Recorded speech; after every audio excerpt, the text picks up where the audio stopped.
Hey, welcome into the Stinkin Truth Podcast alongside Mike Evans. I am Mark Schlereth. Thank you so much for making us a part of your day. Make sure you subscribe to the podcast. We're almost at 18,000, so we are cruising. We appreciate you guys. Trying to get up to 25,000. Then a special gift goes out to not each and every one of you, but one of you special listeners is going to get a special gift as far as you know. So it's going to be awesome.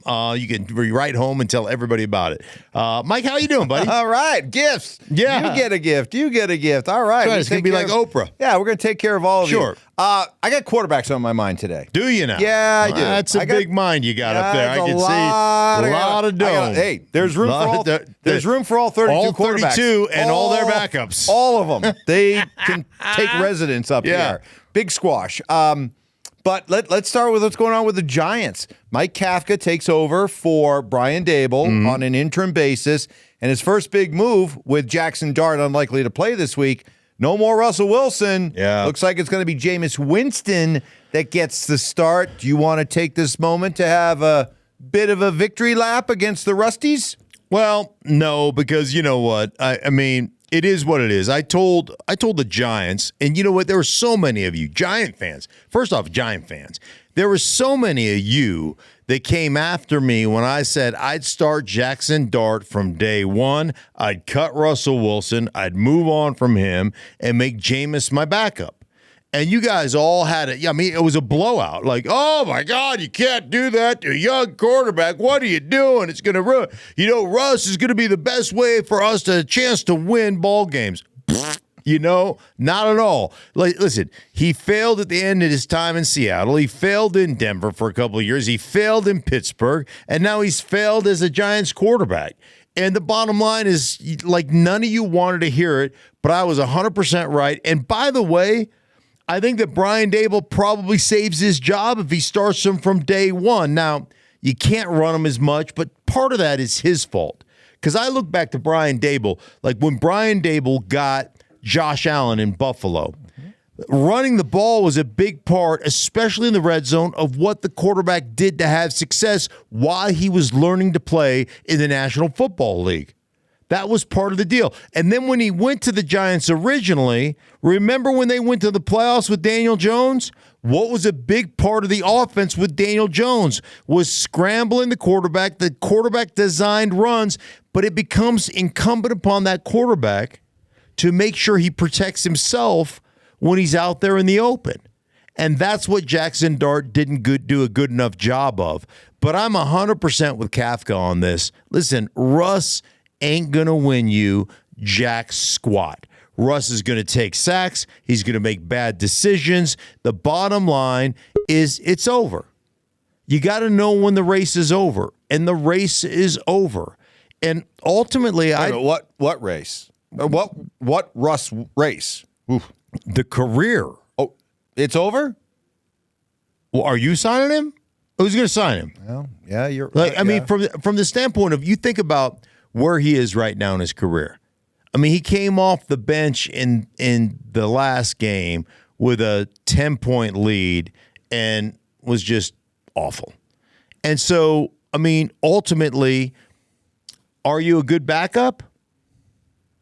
Are you a guy that's going to mentor people? You certainly, like, is Russ going to tell you, like, how to read through progressions? Has that ever been his strong suit? Like, what is he going to bring you as a backup? He's proven at this point it's not going to be a very good bridge quarterback. If you're thinking about, hey, we need a veteran quarterback on our roster to bridge us to the rookie that we're going to draft. Is he proven to be good at that? No. He's just finished his 14th year.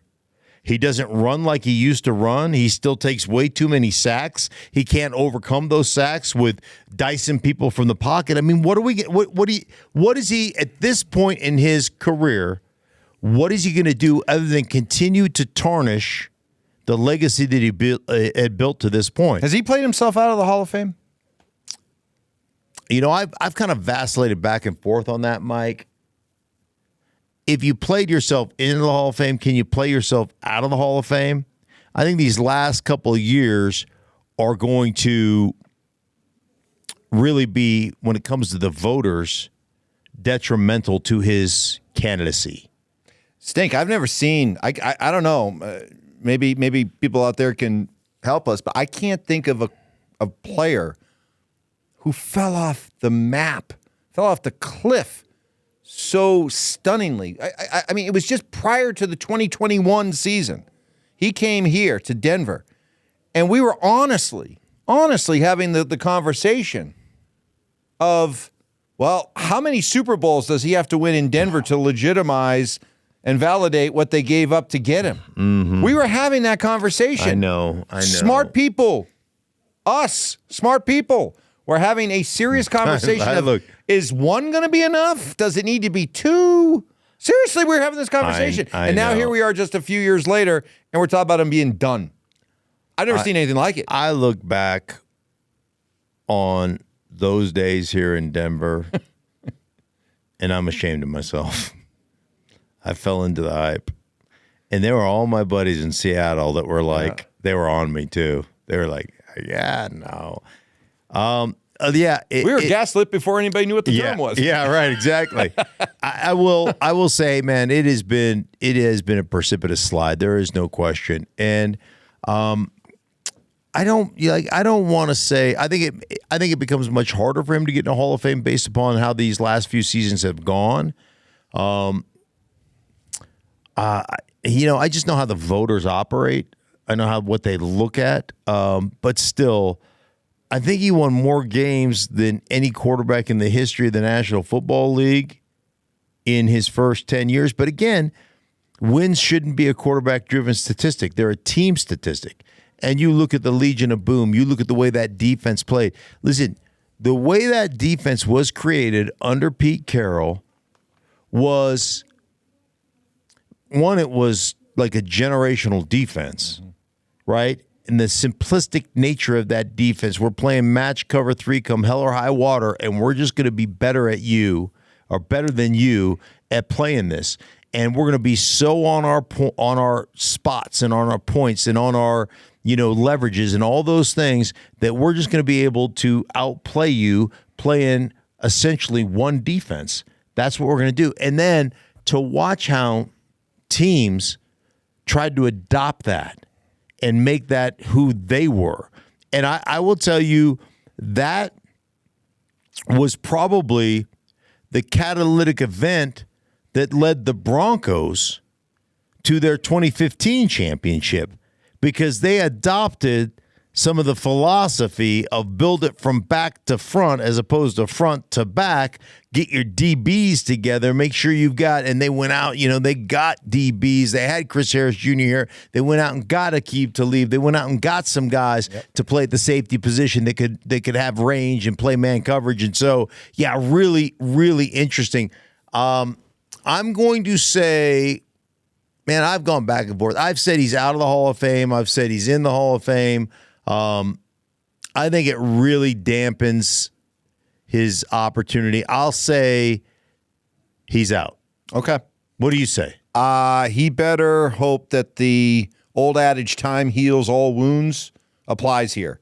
And you better hope that the voters are able, as the years go by, to forget how it precipitously ended and be able to focus on his sweet spot. I think the ending, though, makes people look back to go, was it really Russ, or was it really the run game, beast mode, the Legion of Boom? Was that really? Hey, if you can have people chipping away at Bill Belichick's legacy, sure, over these last few years by saying, hey, the way it's all played out, how much of it was really Bill and how much of it was Brady?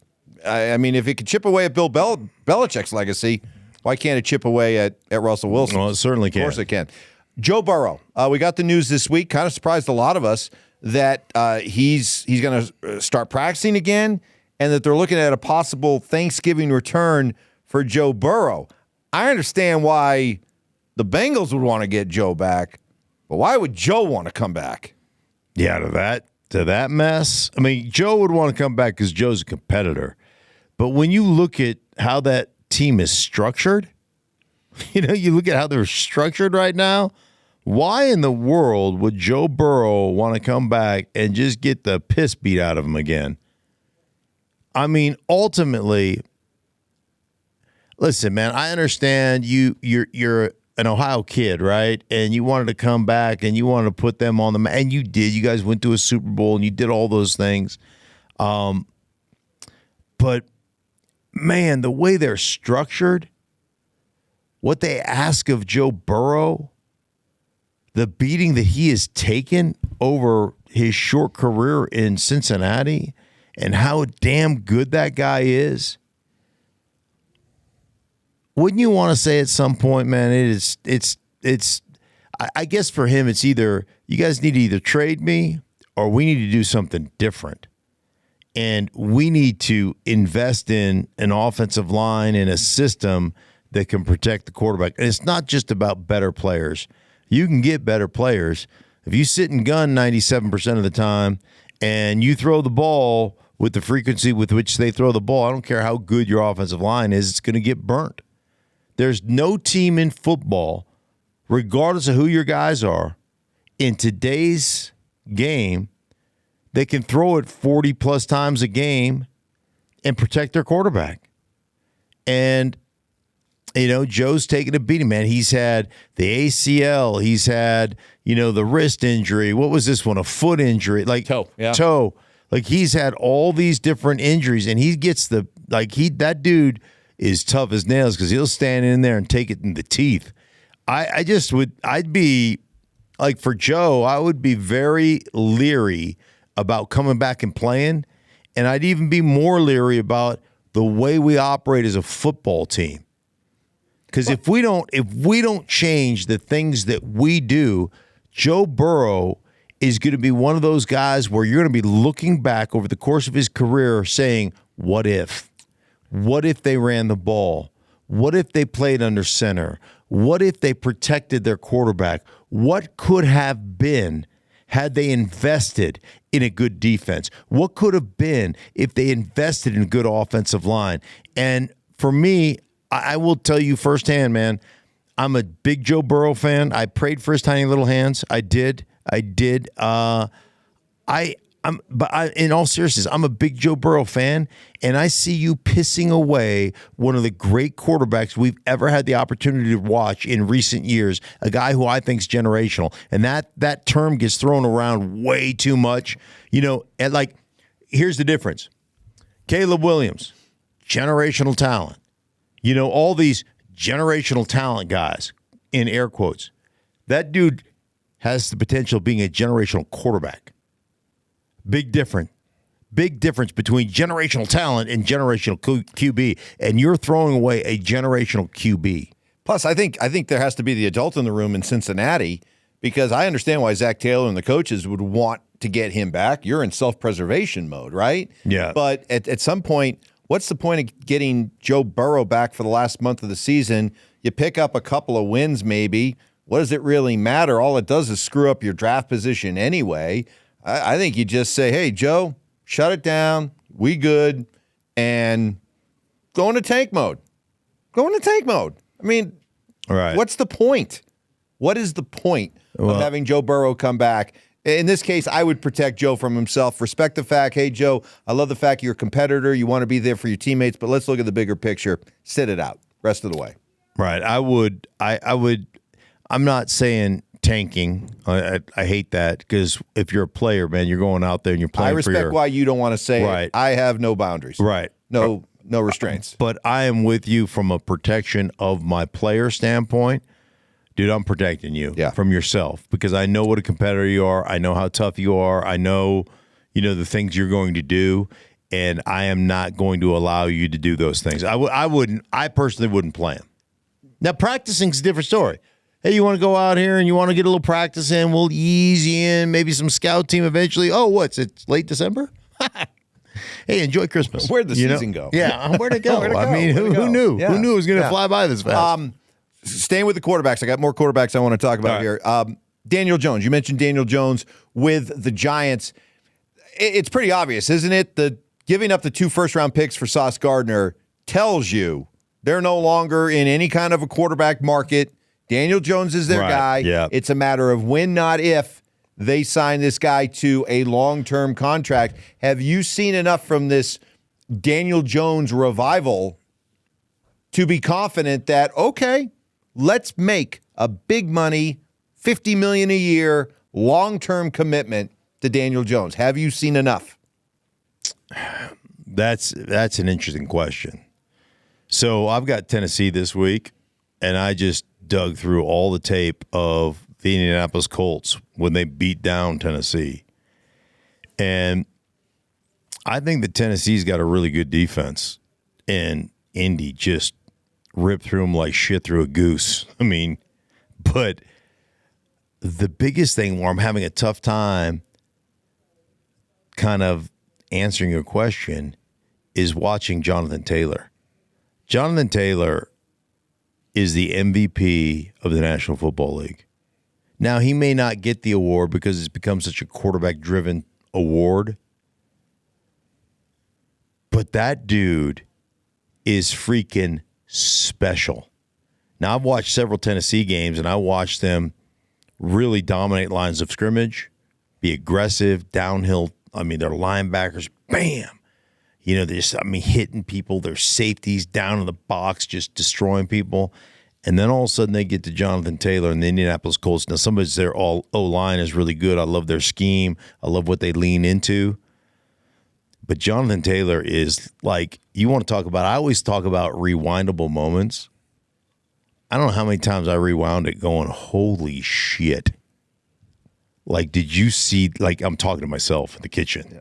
Right, watching film going, did you see that? Yeah, I did just see that. I was the guy watching it. You know, I'm asking myself questions. I'm like, Mark. Yeah? Did you see that? Of course I saw that. Were you watching? Yeah, we were all watching. It was amazing. Let's watch it again. Yeah, let me rewind it. He broke one down the sideline where they're running like a G lead scheme, a G pull. So they actually pull guard, center, left guard, and center. And, man, they get to the edge, and he breaks a tackle. Then he gets to the sideline and makes a dude miss. And he is, you want to talk about tickling the edge of the sideline. It just is like, is he out? Is he in? Is he out? Tippy toe down the side, and then boom, and the DB's got an angle on him. You go like, yeah, you're right. Boom, burst by him. And the guy's got to be 230, 225, whatever he is. That dude is special. But I say that, like, because it's hard to kind of figure out, okay, how much of the offense is they're so good at running the ball that they're getting the one-on-ones and Daniel Jones is able to expose it. He's playing good football. And I think the key to me is I really like Shane Steichen, and I really think the way Shane Steichen has coached him and what they do for him based on that running game is making it really good for Daniel Jones. Now, remember, like, Anthony Richardson couldn't operate that way. And so I do think that what they're telling you right now is we got our quarterback. And we're really comfortable with paying that guy $45, $50 million. All right, so tell me if my view then of quarterbacks is, am I speaking like a fantasy football player here? Because to me, if I'm going to spend that kind of money on a quarterback, I got to be confident that if he doesn't have Jonathan Taylor, if he doesn't have that kind of dominant running game to prop him up or support him, can he still go out on a lot of Sundays and throw the ball 40 times and still find a way to lead my team to victory? Because that's what the elite quarterbacks do. So is Daniel Jones, have you seen enough to convince yourself that Daniel Jones can be that guy? No, absolutely not. But that's the going rate.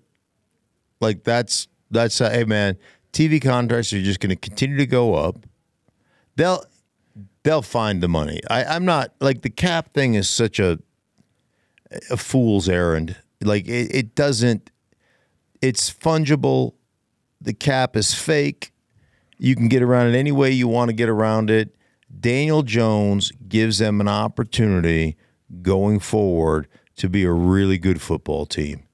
And if you're a really good football team and you've got enough requisite pieces around him, I mean, I say, but are there a lot of other, I shouldn't say a lot, but are there other quarterbacks No. out there that if you give them Jonathan Taylor in this offensive line, they're going to look similar to Daniel Jones.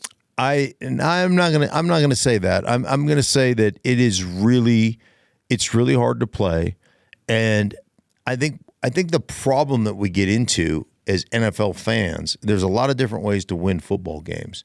The problem that we get into is we look at Patrick Mahomes and we're like, that's what we need. And no shit. Like, right? We need Patrick Mahomes. Yeah, everybody needs Patrick Mahomes. There's one of them, right? We need Tom Brady. Well, there was one of them. We need Peyton Manning. Well, so if you go through history, there's only a handful, 2 or 3 of those guys that ever exist at any given time in the league. So then it becomes, okay, we don't have him, but we've got the next tier. So how do we win with the next tier? And then it becomes incumbent upon you as an organization to go, what's our philosophy and how are we going to get that done? And I think right now the Colts look at it and go, we've got a really good group up front. We know what we're doing. We've got a bunch of wide receivers that are really good. Are they upper echelon guys? No, but Alex Pierce at the top of his route, man, gets separation, finds a way to get that done.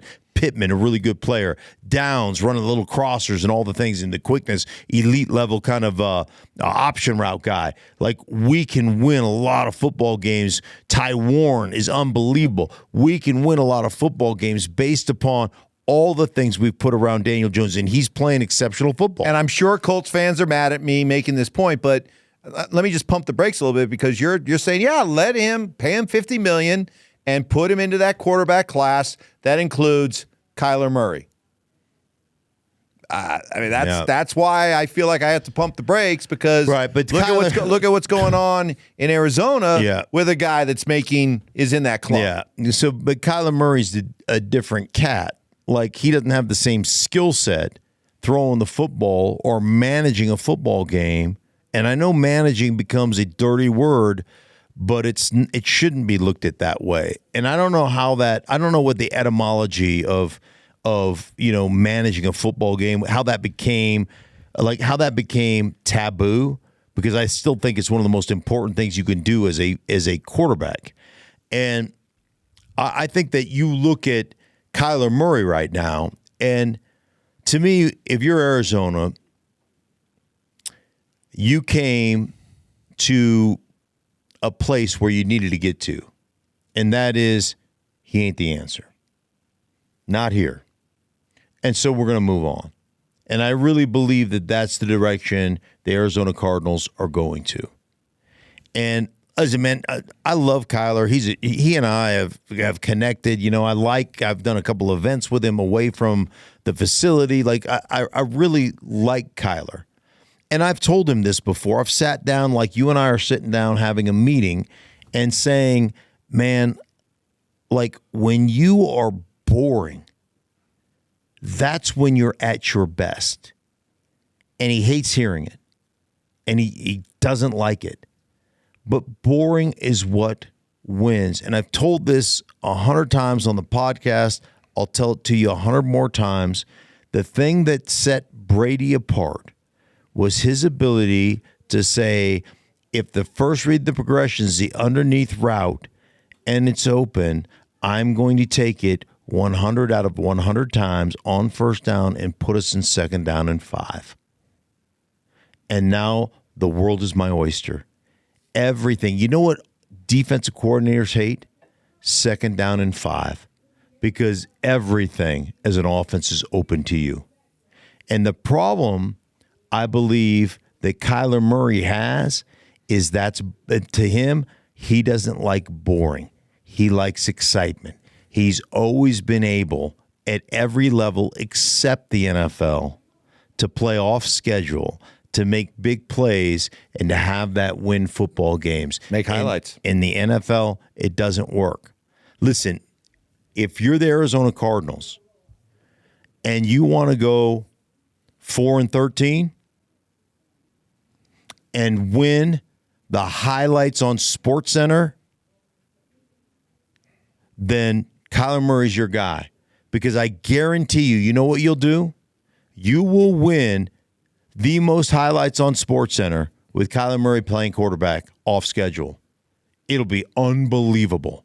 Every week you'll have 2 or 3 like that will lead SportsCenter. Man, did you see this throw? Did you see this scramble? Did you see this? And it'll be one after the other, after the other, after the other. And at the very last statement, SportsCenter will go, and the 49ers win 34-17.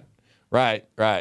That's what it will be. And so, listen, will there be a market for Kyler? You're damn right there'll be a market because he is that exciting. And if you think the egos are big with the players in the locker room, walk upstairs to the coaches. Those dudes' egos are out of control. And a lot of those coaches will sit there and say, hey, we don't have a quarterback. This guy's so dynamic. Under my expert tutelage, I'll get him to play a style with which we can win. Well, but maybe there is something to that. Increasingly, we've seen more and more examples of quarterback rehab, right? Yeah. We've seen quarterback rehab with Baker Mayfield. We've seen it with Sam Darnold. We've seen it with Daniel Jones. Are we seeing it in San Francisco with Mac Jones? Like to the point where, again, serious people are having the conversation, is Mac Jones now at a point and moving forward, is there really no difference between Mac Jones and Brock Purdy, who San Francisco's committed to paying all this money to? Yeah, I had this conversation on a 49ers, a San Francisco station just yesterday. And ultimately, like I look at them right now, and Mac Jones, what a resurgence. I mean, really exciting. But when you start talking about all the things that he's doing, do I believe that Brock Purdy could do all those things? 100%. There's no question. But what Brock Purdy gives you is an ability to scramble, an ability to move around, an ability to take some pressure off the running game because he's got the opportunity to pull the ball. So I think you just get a better athlete at the quarterback position than Mac Jones. And right now with San Francisco, with all the injuries they've had and the lack of a great run game and the lack of they have receivers until they get Ayuk back. I think Ricky Pearsall might come back this week. But they've had a bunch of also-rans playing wide receiver for them and everything else. And so ultimately, I think that will add an element. If you get Brock Purdy back healthy, it will add an element to San Francisco's offense that will be beneficial to them. But make no bones about it, Mac Jones has gone to San Francisco very much like Baker Mayfield did with the Los Angeles Rams, or like Sam Darnold did with San Francisco, then to Minnesota, and now playing at an incredibly high level in Seattle. Like that offensive kind of rehab year to get yourself right with great coaching has been unbelievably beneficial to Mac Jones. So good for Mac Jones. He may get another opportunity. He may not want to stay there as the primary backup. I don't know. But Mac Jones has, acquitted himself quite well, and I think he's going to get another big opportunity. So all this quarterback talk, this has been fun. Have I chipped away at your bias, and are we closer to you admitting that quarterbacks can be called the best players, the best football players in the NFL? Are we getting there? No. Are we getting Quarterbacks do not play football. Yes, they do. They play quarterback. There's a big, big difference. I go to a practice every Friday. Yeah. Every Friday I see a quarterback in a pink jersey. They're not in pink jerseys. They're in pink jerseys. They're in red jerseys. Well, they started off red, but they've gotten washed so many times, they're pink. Oh, jeez. They're pink jerseys. You cannot be a football player and wear a pink jersey. Sorry, doesn't work that way. And you know what? If every time somebody runs by you and barely touches you and you draw a flag, you're not a football player. You're just not. It's not my fault. This is the way they operate the league. I'll keep working, folks. You can keep working. It's not going to change. Away. It's not going to change. For everybody involved in the Stinkin Truth podcast, we appreciate you guys so much. Make sure you subscribe. Please share it with all your friends and family. And we'll be back with you guys later on in the week.